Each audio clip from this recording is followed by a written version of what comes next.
Kanalıma, mutfağıma hoş geldiniz. Bugün sizlere arpa şehriyeli tavuk suyunda lezzet deposu bir çorba hazırlayacağım.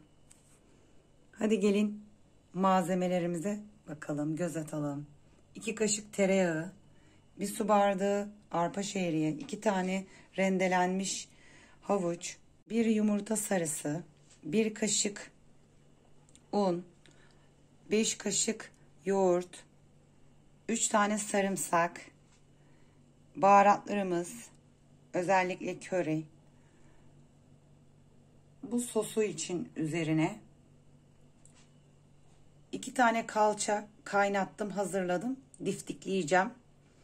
Hadi gelin yapımına başlayalım. Ocağımızın altını açtık. Tenceremizi ocağa koyduk.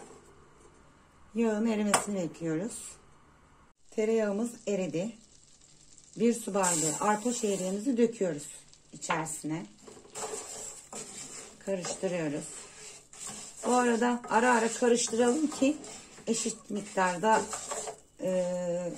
kızarsın. Şehriyelerimiz kızarmaya durdu. Havuçlarımızı döküyoruz.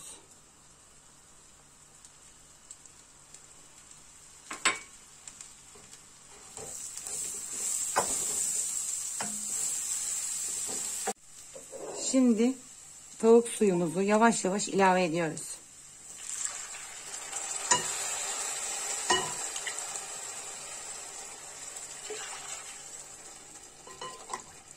Evet. 5 bardak. 1 tatlı kaşığı tuz döküyorum. Yetmezse biraz daha ekleyeceğim. Arpalar yapışmasın diye birbirini karıştırıyorum. Şimdi sosuna geçelim.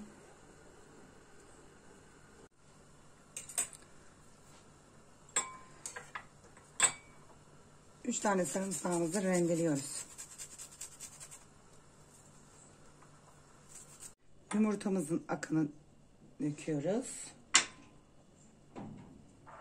1 kaşık un ve güzelce çırpıyoruz.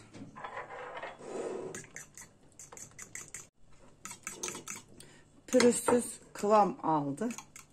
Şimdi bir kepçe yardımıyla çorbamızdan yavaş yavaş koyup yavaş yavaş karıştırıyoruz. Birden dökersek kesilir.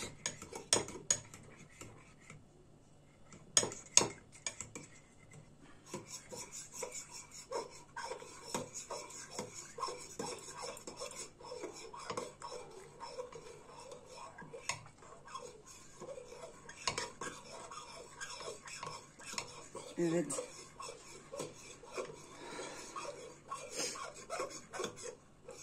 Hazırladığımız sosu içerisine yavaş yavaş karıştırarak ekliyoruz.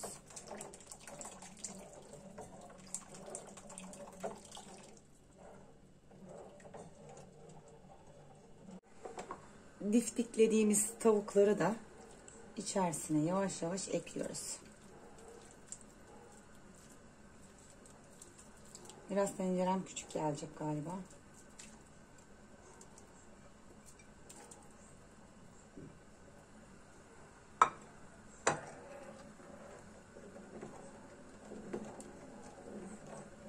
Biz bu çorbayı yaptık mı?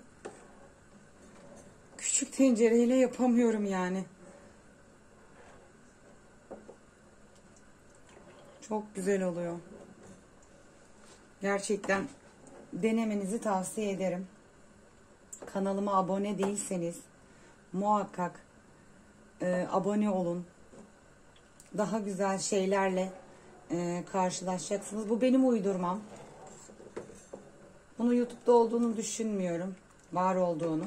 Tabii birçok çeşit var. Ben denk gelmedim, bilmiyorum.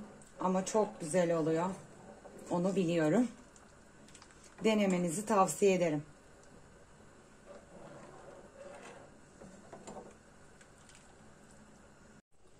Kesmiş olduğum maydanozları da içerisine ekliyorum. Bir tarafa da tavamıza bir kaşık tereyağı aldık. Ocağı açıyoruz. Erimesini bekliyoruz. Tereyağımız eridi. Baharatlarımızın kokusu çıkana kadar kavuracağım. Baharatlarımızın kokusu çıktı. Şimdi ocağımızı kapatıp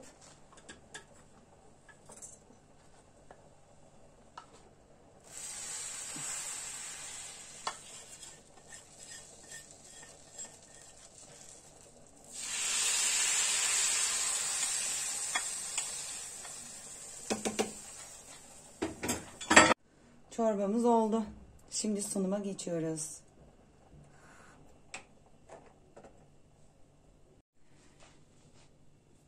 Çorbamız hazır.